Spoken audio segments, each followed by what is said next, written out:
Hola a todos, ¿cómo están? En este video trataremos sobre otras funciones de entrada y salida en archivos. En el video anterior habíamos visto cómo leer y escribir caracteres individuales en archivos. Ahora veremos cómo hacerlo con cadenas de caracteres y también con otros tipos de datos. Ok, entonces la situación inicial de nuestro código es la siguiente. Vamos a contar con un archivo donde vamos a tener la información de entrada. Se va a llamar entrada.txt. Aquí podemos visualizar justamente el mismo ejemplo que el video anterior. Entonces hacemos la apertura de ese archivo, verificamos que se abrió correctamente y para las escrituras en archivos crearemos otro archivo que se va a llamar salida.txt. Justamente lo abrimos por eso en modo write.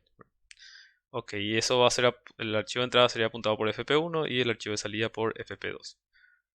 Ok, entonces para las pruebas vamos a definir una cadena que va a tener como máximo 1000 elementos. Entonces la primera función que vamos a ver ahora es el fgets. Entonces el fgets tiene esta definición. Como ven, retorna un puntero a carácter, la función se llama fget y recibe como parámetros, sería un puntero a carácter o una cadena, también podría ser una cadena, justamente acuérdense que al usar el nombre de un vector, eso se traduce automáticamente a la dirección del primer elemento, entonces estamos trabajando también con direcciones. Aquí especificamos el tamaño máximo de lo que se va a leer y aquí justamente el puntero al archivo, que es justamente para acceder al archivo que nos interesa, ¿verdad? A través de ese puntero. Entonces lo que hace esa función es justamente leer una cadena de caracteres del archivo, lo guarda en la dirección apuntada por cat y justamente os indica la cantidad máxima de caracteres que se van a leer.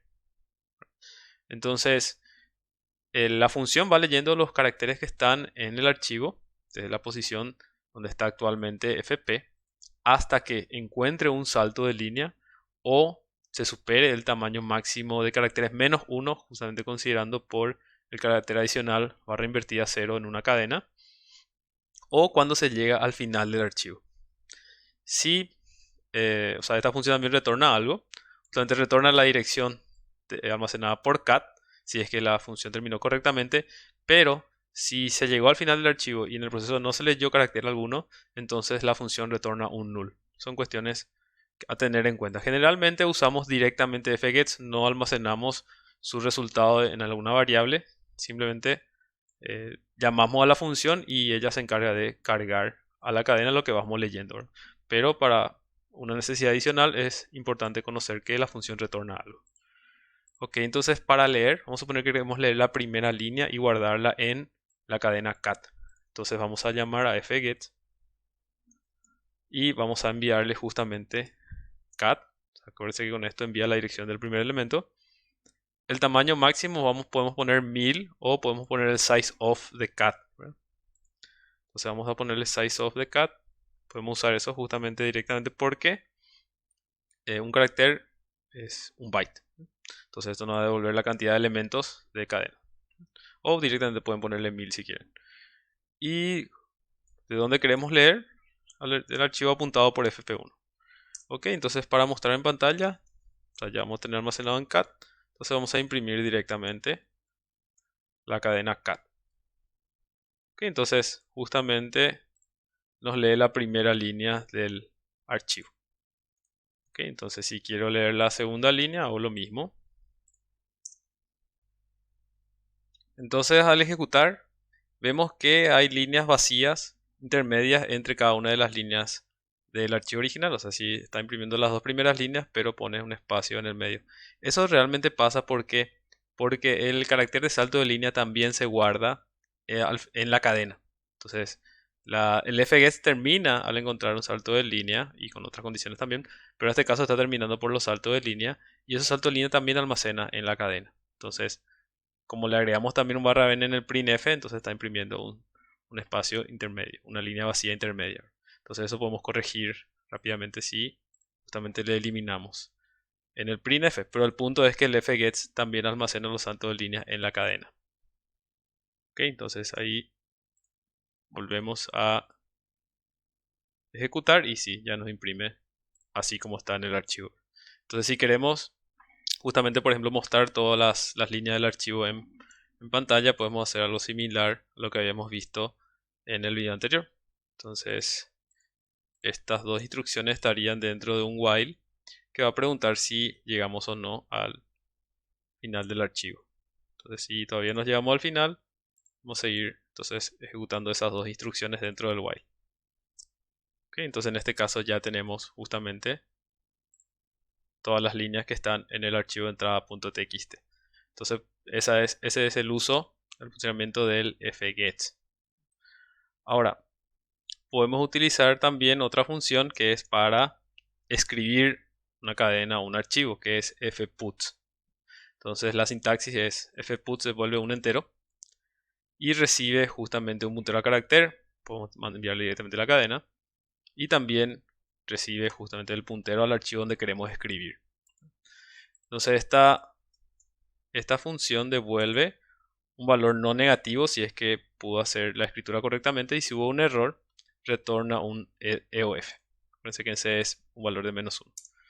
Ok, entonces ahora vamos a usar para escribir justamente en un archivo. Entonces vamos a escribir una línea, simplemente va a ser fputs y aquí vamos a escribir hola mundo en el archivo apuntado por fp2. Entonces, y no cerré el anterior,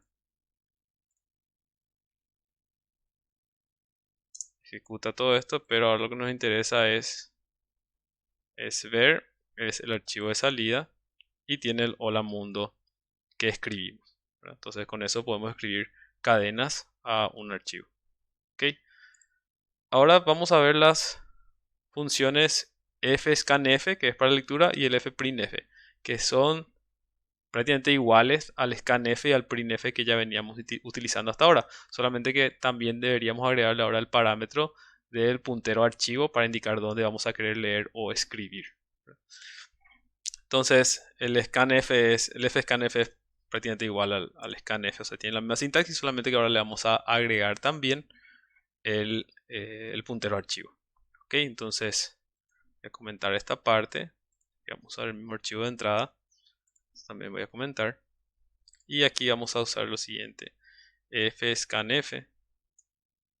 Entonces aquí vamos a poner el puntero archivo fp1 justamente para leer el archivo de entrada. Y aquí, por ejemplo, voy a cargar el leer como cadena y voy a guardar en cat.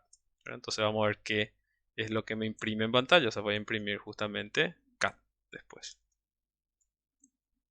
¿Okay?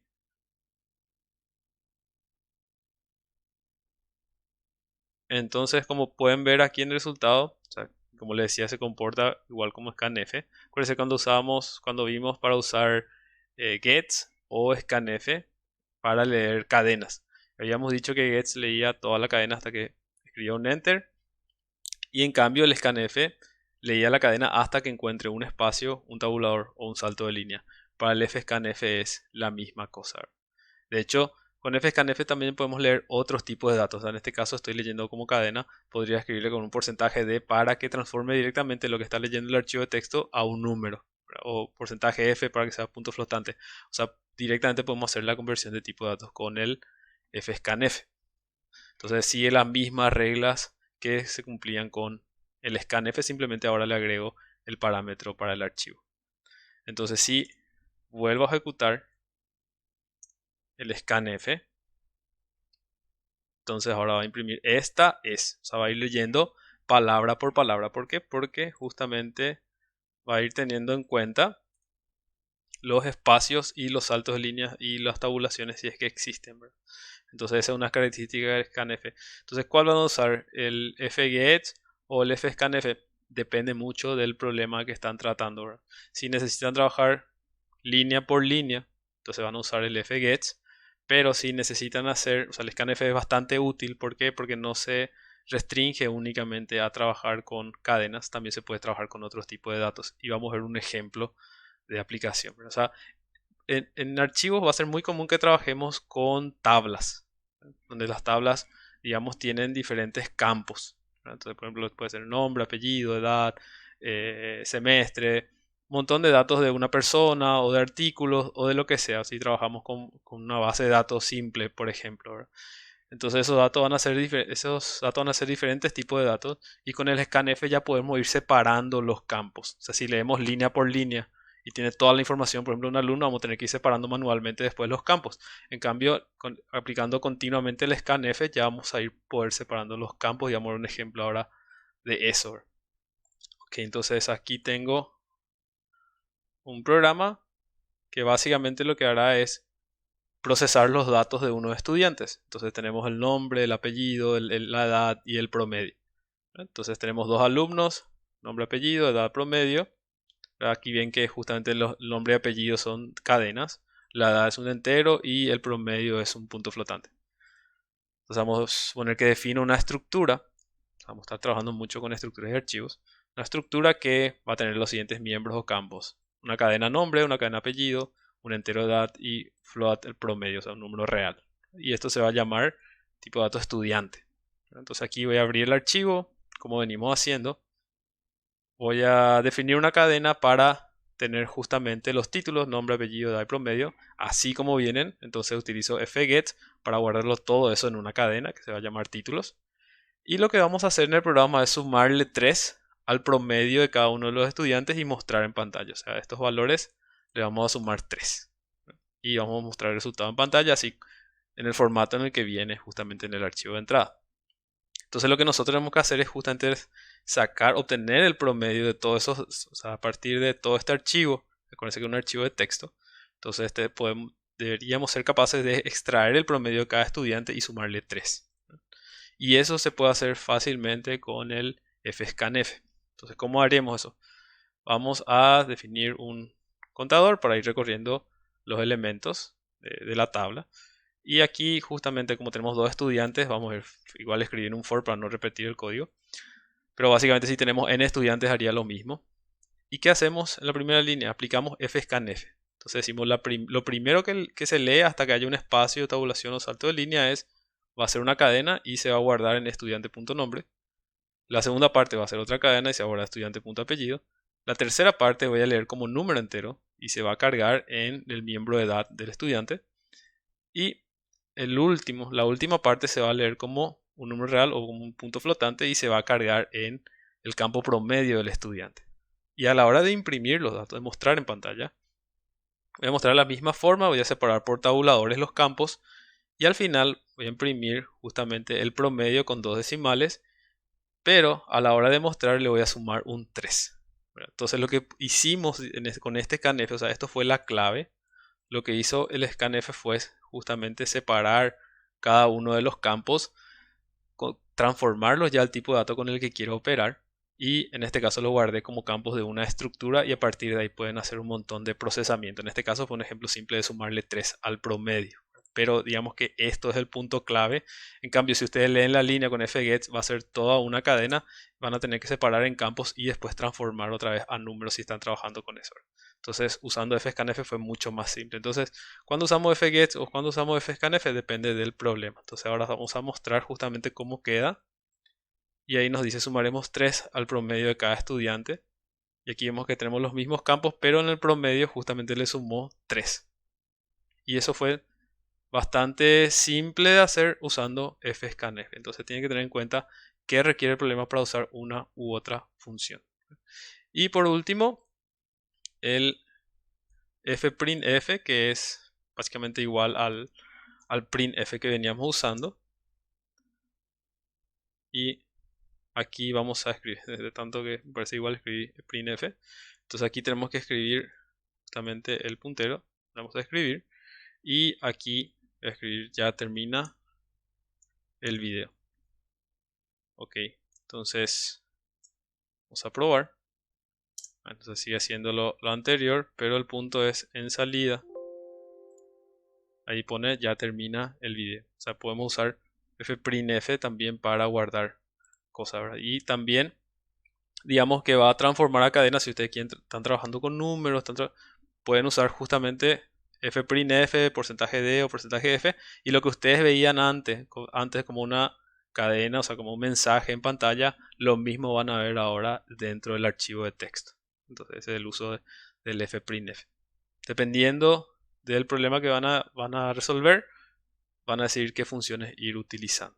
O sea, depende mucho justamente de eso. Espero que les haya servido este video y nos vemos en el siguiente.